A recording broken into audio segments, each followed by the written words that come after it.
రే పాపాత్ములారా, మీ పాపం పండిందిరా. ఎందుకంటే మిమ్మల్ని అన్యాయం చేసే వాళ్ళను అన్యాయాన్ని అరికట్టడానికి వచ్చిన ఒక లాయన్ రా.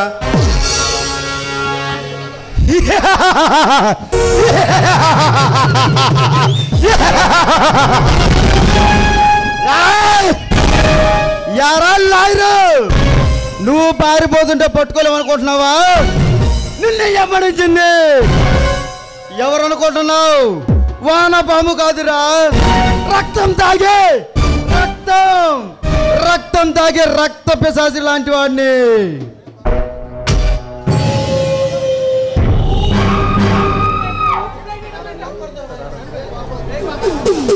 ఇప్పుడు నీ ఎంత చూస్తారా?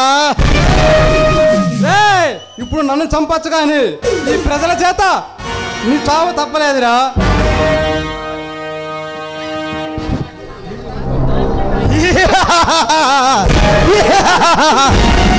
ధర్మంతో తాగుమతులాడే అలాంటి నర రూప రాక్షసులు ఉన్నంతకాలం ధర్మం నిలబడదు, న్యాయం గెలవదు.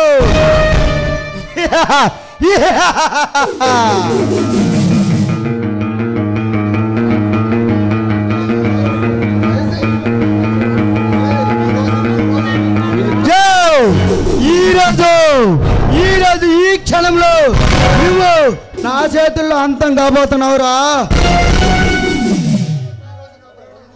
ఈరోజు నా ప్రాణాలు తీయచ్చు కానీ ఈ ప్రజల చేత నీవు ఆడుతున్న నాటకాన్ని ఎప్పుడు కూడా బయట పెట్టలేవురా. మా అన్న రుద్ర భగవాన్ని చూసి ఈ రాష్ట్ర ప్రభుత్వమే చేతులు కట్టి చూస్తుంటే నువ్వేమో సెక్షన్ల మీద సెక్షన్లు వెతికి మళ్ళీ ఇరికించాలని చూస్తున్నావా లాయర్?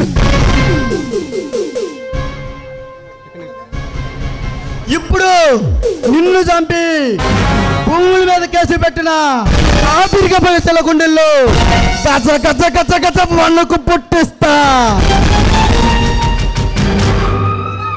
ఇప్పుడు నువ్వు నా చేతులు అందం కాబోతున్నావురా.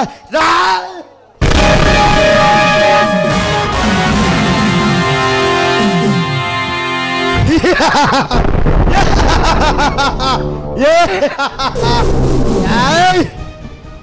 మా లాంటి నర్రూప రాక్షసులతో పెట్టుకున్న ఏ నా కొడుకైనా సరే ఇదే గతి పడుతుంది. వీడి శవం చూసి ఆ పిరిగి పైసలు నా కొడుకులు భయంతో గజ గజ గజ వనికి సవాలి.